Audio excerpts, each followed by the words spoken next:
안녕하세요. 이렇게 글을 적으면서도 정말 우라통이 터져 미칠 것만 같습니다. 어려운 형편에도 열심히 노력해온 20년 결혼 생활이 말 그대로 하루아침에 물거품이 되게 생겼거든요.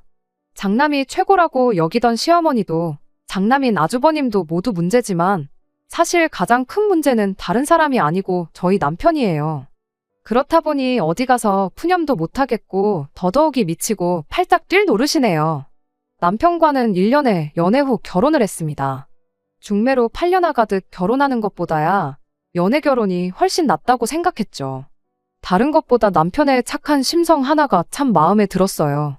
세심한 배려와 양보가 몸에 배어있는 게 참 가정교육을 잘 받은 사람이구나 싶었습니다. 그런데 살아보니까 그게 가정교육을 잘 받아서 몸에 배어버린 습관이 아니었네요. 그리고 사람이 자기 입속 못 챙기고 양보만 하고 있으니 그건 그거대로 답답해서 죽을 뻔했습니다. 저희 결혼할 때만 해도 남자가 집 해오고 여자가 혼수하는 게 어찌 보면 당연하다는 듯한 분위기였어요. 하지만 저희는 맨땅에 헤딩하듯 아무것도 없이 시작했지요. 연애하는 동안 남편이 금전적으로 허덕이고 있다는 느낌은 없지 않아 있었지만 저희 집 또한 넉넉한 형편이 아니었다 보니 그 부분에 대해서는 크게 신경 쓰지도 않았고 문제 삼지도 않았습니다. 아직도 시댁에 처음 인사드리러 갔을 때가 마치 어제 일처럼 선명하게 기억이 납니다. 시어머니고 시아버지고 처음부터 저를 탐탁치 않아 하는 눈치였어요. 아들이 결혼할 사람을 인사시키는데 어떻게 그렇게 차가운 눈빛으로 사람을 쳐다볼 수 있는지 싶었습니다. 게다가 저희한테 했던 첫마디가 결혼을 한다고 한들 당신들 주머니에서 너희들한테 땡전 한 푼 도와줄 일은 없으니까 그렇게 알라고 시작부터 못을 박았고요. 말씀드렸다시피 저희 집도 형편이 넉넉한 편은 아니었거든요. 시댁 또한 그렇게 여유 있어 보이는 환경은 아니었기에 이렇게 된 마당에 그냥 남편과 둘이서 힘으로만 결혼을 하기로 정했지요. 월급을 많이 받는 편은 아니었으나 둘 다 직장이 있었다 보니 어떻게든 되겠지 싶은 생각이었습니다. 그런데 며칠이 더 지나서 남편이 사실 자기한테는 모아놓은 돈이 하나도 없다는 사실을 말해왔어요. 그리고 그때 왜 남편이 이날이 때껏 모아놓은 돈이 단돈 100원도 없었는지, 그리고 처음 인사드리러 갔을 때 시부모님이 저를 두고 그런 반응을 보였는지 그 이유를 알게 되었습니다. 처음에는 그저 당신 아들에 비하면 제가 한참 모자란다거나 저희 집이 형편이 어렵다는 이유로 결혼을 반대하는 줄로만 알았거든요. 그런데 그게 아니었어요. 남편 때문에 그랬던 건 맞았지만 이유는 전혀 달랐습니다. 당시 남편이 벌어가지고 오는 돈이 곧 시댁의 생활비나 마찬가지였던 상황이었던 거예요. 시모 입장에서는 난데없이 어디서 굴러들어온 제가 집에 기둥을 뽑아가는 그런 느낌이었던 거죠. 결혼 비용이고 뭐고 싹 다 아무것도 해줄 생각 없다고 못을 박았던 것이 사실은 집안 형편상 진짜 아무것도 못 해준다는 이유도 있었지만 집안 기둥 뽑아가지 못하게 제가 제 발로 떨어져 나가게 만들려고 그랬던 이유도 있었던 겁니다. 아마 어머니가 우리 결혼을 반대하는 데에는 그 이유가 가장 크지 않겠냐고 말을 하더라고요. 그런데 뭔가 이상하다는 생각이 들었습니다. 남편 위로 형이 한 명 있는 건 연애하면서도 알고 있었어요. 이따금씩 형님은 나랑 다르게 공부도 잘해서 인류대학을 나왔다느니 하는 이야기를 몇 번 했었거든요. 보통 집안 생활비를 책임진다 하면 당연히 장남이 그것도 집안 지원 받아서 인류대학까지 졸업한 아주버님이 하는 게 맞는 거 보통 아닌가 싶었죠. 그런데 어찌하여 둘째인데다가 집안 지원도 하나 못 받아 대학 문턱도 못 밟아본 남편이 시댁에서 기둥 노릇을 하고 있는지 싶었습니다. 숨길 이유도 없다고 생각한 건지 남편은 바로 자초지종을 이야기해줬어요. 아주버님은 대학 나온 뒤로 창업을 위해서 또 이것저것 배우고 다니고 있다고요. 말인즉슨 졸업 이후로 직장은 따로 없다는 소리나 마찬가지였죠. 집안 분위기가 장남을 최고로 여기는 집이었다는 건 말할 것도 없고 말이죠. 시댁이 지금도 여유로운 편은 아니지만 예전에는 상황이 더 안 좋았다고 하더라고요. 그래도 장남이라고 집안의 모든 자원은 어려서부터 첫째인 아주버님 차지였답니다. 남편이 부모님 돈으로 배운 게 딱 하나 있는데 그건 운전면허였다고 해요. 고등학교 졸업하고 일자리 구하는데 운전면허가 있으면 선택의 폭이 넓어진다 하여 그것만큼은 도와주셨다고 해요. 아주버님은 사수 끝에 서울에 있는 대학교에 들어가게 되었고 바로 군대를 갔다고 하대요. 남편도 바로 군대에 가고 싶어 했으나 시댁에서는 아주버님이 서울에서 체류할 생활비와 학비를 조금이나마 모아둬야 한다는 이유로 반대했답니다. 그때 시부모님 지원으로 면허를 따게 되었다 하고요. 그때 처음 시작한 운전으로 평생을 먹고 살게 되었다는 게 조금 아이러니하기는 합니다. 아무튼 남편은 학교를 졸업하자마자 바로 사회생활을 시작하게 되었습니다. 버는 돈은 족족이 아주버님의 편안한 학교 생활을 위한 저금이 되었다 하고요. 워낙에 장남이 귀한 집이었다 보니 둘째인 남편이 번 돈이 전부 아주버님 주머니로 들어갔던 겁니다. 남편은 덤덤하게 이야기를 꺼냈지만 제3자인 저로서는 도무지 이해가 가지 않았습니다. 4살 터울 동생이 형 뒷바라지를 해준다는 게 저로서는 도무지 이해가 가지 않았거든요. 그렇다고 아주버님이 그렇게 남편이 피땀 흘려 벌어다준 돈으로 성공을 한 것도 아니에요. 적당히 대학 나왔으면 좋은데 취직하면 되는 거지. 자기는 남 밑에서 일할 사람이 아니라며 졸업 후에는 자본금이라고 땡전 한 푼 없으면서 사업을 하겠다고 그렇게 노래를 불렀답니다. 특허 하나만 내면 평생을 먹고 산다니 어쩐다니 하면서 그렇게 투자자를 찾아다녔다나요. 이미 한참 세월이 지나 저희가 결혼을 하겠다고 시댁에 인사를 하러 갔을 때도 아주버님은 따로 벌이가 없던 상황이었던 거예요. 그쯤 하면 시댁에서 장남에 투자한 게 실패였다는 걸 인정했을 법도 한데 우리 장남은 장차 큰일을 할 사람이라며 감싸주고 계속해서 남편이 돈을 벌어오는 족족이 아주버님한테 투자를 했던 겁니다. 그러니 남편이 저랑 결혼을 본격적으로 준비하기 시작했을 때 모아놓은 돈이 한 푼도 없었던 거고요. 당장 제가 모아놓은 돈 얼마가 전부긴 했는데 그렇다고 해서 엄청 대단한 액수도 아니었다 보니 이왕 이렇게 된 거 둘이 열심히 한번 살아보자고 했습니다. 하지만 다른 건 몰라도 결혼하고 나서도 시댁 기둥노릇 하고 사는 건 용납할 수 없다고 못을 박았어요. 나랑 결혼하고 싶으면 시댁에 더 이상 생활비를 주는 건 용납할 수 없다고 남편한테 확실하게 말을 했습니다. 남편은 대답을 회피하는 느낌이긴 했지만 결국엔 그렇게 하겠다고 했고요. 주변에서는 이런 남편과 결혼하겠다고 드는 제가 이해가 가지 않는다는 눈치였습니다. 그때는 몰랐는데 지금 시간을 돌려서 과거로 돌아갈 수만 있다면 저부터가 저를 말렸을 것 같아요. 하지만 그때는 남편에게 갖고 있는 신뢰가 컸어요. 제 앞에서 싫은 티를 내긴 했지만 결국엔 시댁에다가 자기가 결혼하고 나면 더 이상 그 어떤 금전적인 지원을 해줄 수 없다는 말도 단호하게 해냈고요. 당장은 조금 부족할지언정 책임감 있고 심성 고운 이 사람, 할 때는 하는 이 사람하고 함께라면 앞으로 행복하게 살 수 있을 거라는 생각을 갖게 되었죠. 물론 그 때문에 시댁에서는 저희의 결혼을 더더욱 거세게 반대하기 시작했어요. 그때 남편이 좀 충격을 받은 듯 싶었습니다. 자기가 장래 희망이 따로 없었다 보니 평생 아주버님하고 차별받으며 살아온 걸 가지고 시부모님을 원망했던 적이 단 한 번도 없었답니다. 그리고 그 이후로 그때까지 형을 위해 가족을 위해서 라는 명목하에 죽어라 일하고 그동안 번 돈도 다 갖다 바쳤는데 가족들은 당장 돈 몇 푼 때문에 결혼을 반대하고 있으니 가족들은 자기 행복보다 자기가 벌어오는 얼마 안 되는 돈이 더 중요한 사람들처럼 보였다고 하대요. 그걸 이제서야 알았느냐고 한마디 해주고 싶었지만 아무 말 안 했어요. 남편 스스로가 뒤늦게나마 그 사실을 알았다는 게 다행이라 생각했죠. 남편이 가족들과 등지게 된 것이 심적으로 힘들어 보이긴 했지만 얼마 지나지 않아서 이내 정신을 차렸어요. 어쨌든 일이 이미 이렇게 돼버린 거 한편으로는 홀가분하다는 시기였거든요. 혼주석에 부모님도 없이 결혼하게 생겨서 미안하다. 한참 이런 이야기 나누고 있던 중에 난데없이 시어머니한테서 잠깐 좀 만나자는 연락을 받게 되었습니다. 나를 잡아 시댁에 방문했더니 웬일로 저희를 반겨줬어요. 뭐 대단한 건 아니지만 그날 시어머니한테 짜장면도 한 그릇 얻어먹었죠. 결혼을 반대할 때는 언제고 남편이 그래도 상관없다고 하니 저희들을 특별히 봐서 결혼을 허락해주겠다는 식으로 이야기를 하더라고요. 왜 자식이기는 부모 없다고 하지 않았느냐 곰곰이 생각해보니 어른인 당신들이 양보해주는 게 이치에 맞는 것 같았다 이런 식으로 말이죠. 여전히 저희 결혼할 때는 아무것도 지원해줄 수 없다고 이야기도 했고요. 장남인 아주버님이 장가도 아직 안 갔는데 동생이 먼저 가는 것부터가 하극상이라며 저희한테 그 어떤 지원을 해준다 하더라도 그건 무조건 아주버님이 결혼해서 자리 잡은 이후가 될 것이라고 확실하게 선을 그었습니다. 애초에 당장 결혼식에 오시지 않을 수도 있겠다 생각했는데 허락이나마 받은 게 저희 입장에서는 감지덕지 아니냐 하고 생각했어요. 남편은 마냥 기뻐했는데 저는 솔직히 찜찜한 마음을 지울 수가 없었습니다. 결혼은 안 된다고 그렇게 반대를 하더니 그 어떤 계기도 없이 한 달도 안 지나서 결혼을 허락해주겠다고 나오는 게 분명히 다른 속셈이 있을지도 모른다는 생각이 들더라고요. 아니나 다를까 결혼식 한 달 앞두고 시어머니가 본심을 꺼내더군요. 니들이 아직 어리고 인생의 경험도 많지가 않으니 당신이 특별히 저희를 도와주겠다고요.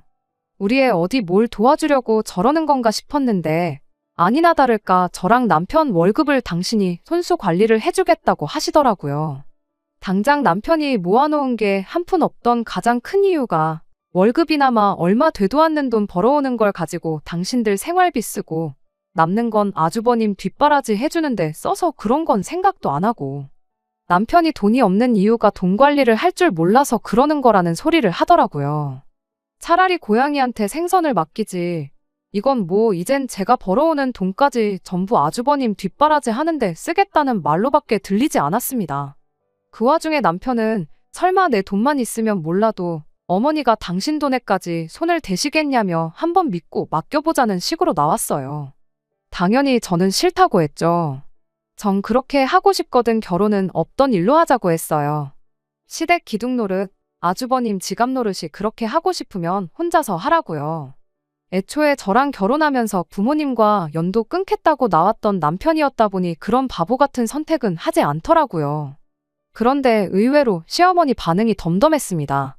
당연히 노발대발하면서 한마디를 하시던가 했을 텐데 니들 생각이 그렇다면 어쩔 수 없지 않겠냐면서 그냥 당장 어떻게 돈을 해줄 수는 없으니 어떻게든 도움을 주고 싶어서 꺼냈던 말이라며 웬일로 쉽게 물러났어요. 그런데 그렇게 나온 데에는 다 이유가 있었습니다. 시어머니는 저희가 돈을 맡기지 않는다고 나온다면 어떻게 해야 할지 다음 계획이 있었던 거예요. 결혼식 당일날 그 계획을 알게 되었죠. 아주버님이 남편 하객들 축의금을 받았는데 저희 결혼식 시작하기가 무섭게 그 돈을 가지고 집에 돌아가 버렸거든요. 특허 하나 내면 인생 핀다고 생각하던 아주버님이 당시 개발하던 무언가가 있었는데 투자처가 마땅치 않아서 시작도 못하고 있던 상황이었다더라고요. 그때 당시 축의금이라 하면 보통이 3만 원이고 조금 친하다 싶으면 5만 원 정도 주던 시기였어요. 아주버님이 방명록도 같이 가지고 가버린 탓에 남편 하객들이 축의금으로 얼마나 줬는지 정확히는 몰랐지만 머릿수대로 대충 계산해보니 넉넉하게 계산하면 400에서 500 정도 되는 돈이었습니다. 단돈 500만 원 투자받을 곳도 없고 당장에 남편이 시댁에 생활비 지원을 끊었다고 해도 그 돈 보태줄 상황이 안 돼서 계획적으로 결혼하는 동생, 결혼하는 아들 축의금을 들고 날랐다니 정말 이 사람들이 가족은 맞는가 싶었어요. 이게 말이나 되는 상황이냐 묻는 말에 시어머니는 어디 네 결혼식에 온 사람들이 다 네 하객들인 줄 아느냐고 당신과 아버님이 여태껏 남의 결혼식 다니면서 뿌린 돈 돌려받은 건데 어디서 축의금이 니들 거라고 우기고 있느냐. 원래도 축의금 들어온 건 부모한테 돌려주는 돈이다 하면서 축의금에 대한 소유권을 주장하셨어요. 굳이 따진다면 시부모님 하객은 그렇게 많지 않았고 대부분이 남편이 그동안 여기저기서 사회생활하면서 쌓아온 인맥들이 대부분이었어요. 그 자리에서 시시비비를 가린다면 가리겠지만 이미 방명록마저 사라진 와중에 그 사람들 다시 불러 모아 얼마를 냈는지 남편 하객인지 시부모님 하객인지 확인해 볼 수도 없는 노릇이었죠. 하지만 한편으로는 오히려 마음이 편하더라고요. 그 와중에도 그 푼돈을 어떻게든 챙기고 싶어서 몰래 가져갈 계획을 세웠던 게 남편한테는 여태껏 느꼈던 그 무엇보다 큰 배신감으로 돌아왔기 때문입니다. 남편은 그 돈은 그냥 자기가 어머니 드리는 걸로 하겠다고 대신 그 돈이 내가 어머니한테 드릴 수 있는 마지막 돈이라고 단호하게 못을 박았습니다. 어머님도 그제서야 노발대발 큰 소리를 치셨고요. 아들 새끼 키워봐야 아무 소용없네. 싸가지가 있네 없네 그런 이야기를 하면서 누가 들으면 뭐 네가 한 달에 1,000만 원씩 벌어다 준 줄 알겠다고. 네가 벌어다 주는 푼돈 이제 필요 없다. 여자애 환장해서 가족도 못 알아보는 놈 나도 아들 대접 해줄 생각 없다며 어디 둘이서 잘 먹고 잘 살아보라고 적반하장으로 나왔어요. 그 덕에 결혼하자마자부터 시댁과는 완전히 연을 끊고 결혼 생활을 시작할 수 있었습니다. 오히려 결혼하고 나면 저희한테 얼마라도 생활비를 요구하지 않을까 걱정이었는데 그 부분만큼은 다행이다 싶었어요. 하지만 아무래도 없이 시작한 결혼이었다 보니 처음에는 어디 가서 말도 못할 만큼 억척스럽게 살았어요. 신혼집이라고 방 하나 딸린 반지하에서 시작을 했습니다. 결혼 첫 해를 넘기면서 아이가 생기면서 친정집에 들어가 결혼 생활을 시작했고요. 친정도움은 받고 싶지 않았으나 당장 제가 일을 하지 않으면 가게에 직접적으로 타격을 입을 만큼 상황이 여의치 않았다 보니 어쩔 수 없는 선택이었습니다. 여름만 되면 곰팡이 냄새가 스멀스멀 올라오는 반지하였는데 그게 산모인 저와 아이한테도 좋을 것 같지 않았기도 하고요. 예정일 2주 전까지 출근했고 아이 태어나고 나서도 딱 한 달 몸추 스르고 바로 출근했어요. 아이는 친정어머니께서 대신 돌봐주셨어요. 남편과는 상의 끝에 매달 100만 원씩 드리기로 했지요. 20년 전이라 할지라도 아이 봐주는 대신 드리는 돈 치고는 많이 적은 금액이었습니다.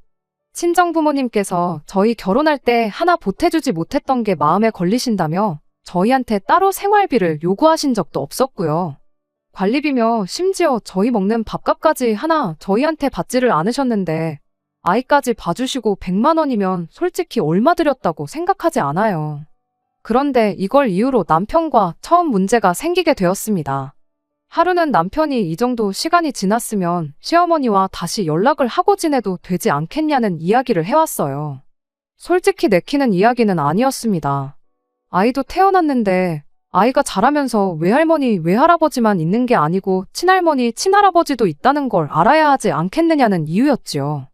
친정 부모님께서도 암만 일이 그렇게 되어 연을 끊고 지내기로 했다 할지라도 부모 자식 간인데 얼마나 그립겠냐면서 저보고 조금만 마음의 문을 열어달라고까지 하셨어요.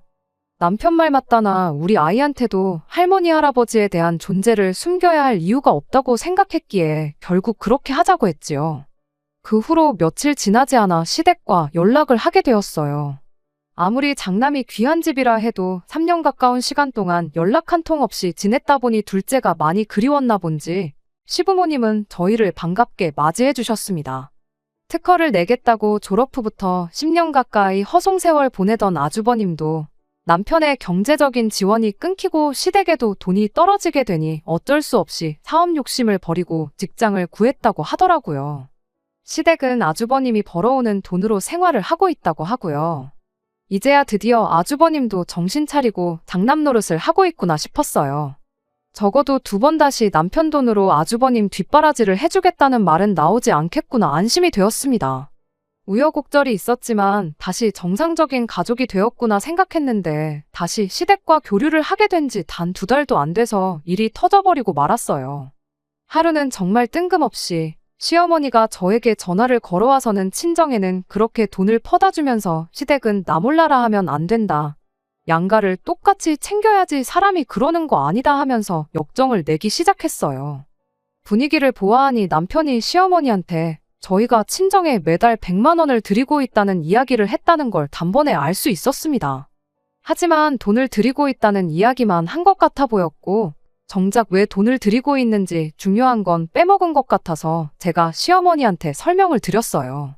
저희가 친정집에 살면서 친정어머니가 아이를 매일같이 돌봐주시고 계시니 드리고 있을 뿐이라고요. 그랬더니 시어머니가 저한테 한다는 소리가 그럼 친정에서 나와서 시댁에 들어와 살면 되는 거 아니냐는 소리를 하시더군요. 애초에 남편 처가살이를 시키는 것부터가 잘못된 거라며 우리 아들이 그 집에서 얼마나 눈치를 보겠냐고 하면서 말이죠. 남편도 그때가 돼서야 하는 말이 솔직히 장인 장모님 눈치도 보이고 불편하다는 식으로 이야기를 했어요. 친정부모님이 남편한테 따로 눈치를 주거나 불편하게 하신 적은 제가 볼 땐 없었지만 그런 느낌을 받는 거야 상대적인 거니 그럴 수도 있겠다 생각을 했습니다. 다만 그렇다고 해서 제가 시댁에 가서 살면서 시부모님께 돈을 드리고 시집살이 하면서 눈치를 봐야 할 이유는 되지 않는다 생각했죠. 그래서 고민 끝에 친정집에서 나오기로 했습니다. 시댁에 들어가서 살기로 한 건 아니었고 아예 독립을 하기로 했지요. 그래도 친정집에 들어와 살면서 모은 돈이 상당했다 보니 이참에 그냥 따로 나와 사는 게 나중 가서 이야기도 안 나오겠구나 싶었어요. 시댁과 친정 딱 중간위치쯤에 전세를 구해 이사를 나갔고 아이는 시어머니와 친정어머니가 번갈아 가면서 저희 집에 직접 오셔서 아이를 봐주는 걸로 했어요. 시어머니도 같이 아이를 돌봐주시게 되면서 친정에 드리던 100만 원을 반으로 쪼개 시댁에 드리기로 했고요. 그런데 막상 그렇게 하기로 하고 반년도 안 돼서 시어머니가 내가 고작 50만 원 받자고 이 고생을 해야겠느냐며 말을 바꾸더군요. 당연히 저희를 위해 아무것도 하지 않는 시어머니께 저희가 굳이 돈까지 드릴 이유는 없겠다 싶었어요. 그렇게 반년 정도 매달 드렸던 50만 원을 끊으니 시어머니는 또 저희 보고 욕심이 사납다는 욕을 하시면서 부모한테 주는 돈이 아깝냐고 역정을 내시더군요. 그리고 이번엔 시어머니가 저희한테 먼저 연을 끊자는 소리를 해왔습니다. 부모도 몰라보는 것들하고는 2번 다시 상종을 말았어야 했는데 기회를 줬음에도 불구하고 변한 게 하나도 없다는 소리를 하면서 말이죠. 남편도 시어머니가 저렇게 나오는데 편을 들어줄 수가 없었는지 아무 말 없었습니다. 그렇게 시댁과는 또다시 연을 끊게 되었어요. 결국엔 굳이 저희 집까지 오며 가며 하면서 아이를 돌봐주셔야 했던 친정어머니만 더 힘들게 되셨지요. 세월이 흘러 아이가 어느 정도 크고부터는 친정어머니도 매일같이 고생하실 필요가 없어졌기에 그나마도 드리고 있던 돈을 끊었습니다. 남편이 또 어떻게 나올지 몰랐기도 싶었고 세월이 흐른 만큼 남편과 제 수입도 늘었던 만큼 당시 돈 모으는데 속도가 많이 붙었던 상황이었거든요. 그렇게 무일푼으로 시작한 결혼생활 20년 만에 저희는 저희 이름으로 아파트 하나를 매매하게 되었어요. 저희 집이 생겼을 때 그간 열심히 살아온 모든 걸 보상받는 기분이었고 너무 행복했습니다. 인생에 있어서 큰 숙제를 끝낸 기분이었고 이제 저희 인생에 남은 건 우리 아이 대학 보내고 자리 잡을 때까지 도와주는 거 그리고 저희 노후 자금 모으는 일뿐이겠거니 싶었습니다. 그런데 남편한테는 남아있는 숙제가 그것 말고도 하나 더 있었다는 사실을 알게 되었네요. 20년 동안 악착같이 모았으면 됐지. 이제는 나도 내 가족을 챙기면서 살고 싶다며 매달 시댁에 200만 원씩은 드려야겠다는 소리를 해왔으니 말이죠. 당최 시부모님이 당신을 위해 해준 게 뭐가 있길래 그렇게 효도를 못해서 안달이냐고 저도 이번만큼은 그냥 넘어가지 않았어요. 아이 대학 공부는 어떻게 시킬 거며 우리 노후 자금은 또 어떻게 할 거냐 따졌더니 자기도 대학 안 나오고 이만큼 먹고 살지 않냐. 세상이 많이 변했다. 요즘 세상의 대학은 선택이지 필수가 아니라는 소리를 하더군요. 당신이 나랑 결혼 안 했으면 이만큼 돈이나 모았을 줄 아느냐. 그때부터 지금까지 시부모님이며 아주버님 지갑 노릇이나 하면서 살고 있었을 거다. 잔인하게 한마디 해줬습니다. 자꾸 그동안 못해온 자식돌이 찾지 말고 현실을 좀 보라는 취지였어요. 그런데 그 와중에 남편은 또 자기 가족들을 찾더라고요. 형님이 아직도 결혼도 안 하고 부모님 모시고 살고 있는 거 모르냐. 너랑 결혼 안 했어도 형님이 직장을 구해 알아서 장남 노릇을 했었을 거다 하면서요. 기껏 시댁 호구 노릇 탈출시켜줬더니 저한테 한다는 소리가 저런 말이라니. 정말 어이가 없어서 말도 안 나왔습니다. 남편한테는 나는 이제 와서 시댁에 다시 잘해주고 싶지도 않고 그렇게 큰 돈을 매달 퍼주고 싶은 생각도 없으니 당신 알아서 하라고 했습니다. 단지 우리 아이 미래를 대비해주기 위해 모으는 돈, 생활비 절반, 그리고 노후 자금으로 저축하는 돈 이렇게만 내라고 했어요. 나머지 당신 돈에 대해서는 1,000원짜리 한 장도 탐내지 않을 테니 시댁에 퍼주든 마음대로 하라고요. 아주버님이 부모님을 모셔야 한다는 책임감에 결혼을 안 했다고 생각하지는 않습니다. 지난 세월 동안 결혼할 상대가 생겼었다고 해도 저런 시부모를 모시고 평생을 살아야 한다는 걸 깨닫고 도망간 여자들이 한둘이 아닐 거라는 생각밖에 안 들어요. 철들 무렵부터 집에 퍼주는 걸 당연히 살았다 보니 뭐가 똥이고 뭐가 된장인지 구분도 못하는 사람을 여지껏 심성이 착한 사람이라고 착각한 제 잘못이기도 하겠지요. 평생을 아주버님한테 다 빼앗긴 거나 마찬가지인데 아무리 가족이 최고라고 한들 저렇게까지 하고 싶은 건가 싶네요. 20년 동안 부모와 소원하고 지낸 게 내 탓이라는 듯 생각하는 것 같은데 그럼 애초에 반대하는 결혼을 왜 한 건지 싶고 여지껏 열심히 살아온 게 물거품이 돼버린 것 같아 그저 요즘은 하루하루가 심란할 뿐입니다. 어떻게 남편한테 정신 차리라고 따끔하게 해줄 말 한마디 없을까요? 하기야 제 말도 이렇게 안 듣는데 다른 사람 말이라고 들을까 싶기도 하네요. 20년 세월 열심히 살아온 날들 중 이렇게 후회되는 날은 또 처음이네요. 안녕하세요. 1년 만에 이렇게 다시 찾아뵙게 되었습니다. 남편이 시댁에 200씩 퍼주겠다는 말이 나오고 결국 3개월 뒤에 남편과 이혼을 하게 되었어요. 참으로 황당한 일이 아닐 수 없습니다. 남편이 하루는 시댁에 다녀오더니 저한테 달마다 200 주는 일은 없던 걸로 하겠다는 말을 꺼내왔었어요. 그렇게 퍼주고 싶다던 사람이 왜 갑자기 마음이 변한 걸까? 또 시댁에서 시부모님한테 대여서 온 건 아닐까 싶었는데 그게 아니고 저한테 거래를 하나 하자고 하더라고요. 알고 보니 자기 돈으로 200씩 주는 건 부담스러웠나 보더라고요. 그도 그럴게 생활비랑 저축하는 돈 저한테 보내주고 시댁에 200씩 퍼주게 되면 자기 손에 남아떨어지는 게 하나 없으니 그렇게 하기는 싫었던 거예요. 대신 저한테 말하길 집으로 대출을 받아서 1억을 일시불로 시댁에 주면 어떻겠냐고 하더라고요. 일시불 1억이 어디서 나온 돈인가 했더니 사업 타령하던 아주버님이 정신 못 차리고 또 호구 동생을 꼬드긴 거였어요. 그놈의 특허 타령은 20년이 지나서도 여전하더군요. 남편이 시댁에 찾아가 이제는 효도하고 싶다는 말을 꺼냈을 때 아주버님이 그 타이밍을 놓치지 않고 남편에게 자기가 기가 막힌 사업 아이템이 있는데 차라리 거기에 투자를 해보는 건 어떻냐고 제안을 했다네요. 이건 출시만 하면 대박이 날 수밖에 없는 특허다. 똑똑한 형님이 그렇게 말했으니 실패할 걱정은 할 필요도 없다면서 일단 성공만 하면 투자금 1억 회수하는 건 시간 문제니 저한테도 투자할 기회를 준다는 식으로 선심 쓰듯 말을 꺼내더라고요. 형님이 대박만 내면 시부모님 노후 걱정은 물론이고 앞으로 우리들, 나아가선 우리 아이까지 평생 떵떵거리면서 먹고 살 만큼 부자가 될 거라나요. 남편 딴에는 매달 200만 원 드리고 자기가 허덕이면서 사는 것보단 제 돈 절반이라도 좋으니 같이 투자를 하고 싶었던 거예요. 대충 계산해봐도 앞으로 남은 평생 매달 200씩 드리는 것보다 50개월치 미리 드렸다고 생각하는 게 남편한테는 100배, 1000배 더 좋은 상황이었던 거죠. 우리가 집 산 지 얼마나 되었다고 그런 큰돈이 있겠냐고 따지니 남편이 집을 담보로 대출을 받자는 말도 없는 소리를 해왔고요. 결국 끝까지 거절했더니 남편은 그럼 이혼해서 재산 분할이라도 받아야겠다는 소리를 하더군요. 반협박성으로 한 말이었겠지만 그때 문득 이런 생각이 들더군요. 아주버님이 말한 대로 정말 성공을 하던지 말던지 간에 이런 일이 앞으로도 몇 번씩은 더 있지 않겠나 하는 생각이요. 평생을 호구로 살아온 사람이니만큼 부모님께 퍼주고 아주버님께 뜯기고 살지 않으면 적성이 풀리지 않는 사람인데 그걸 제가 어떻게 고치나 싶었어요.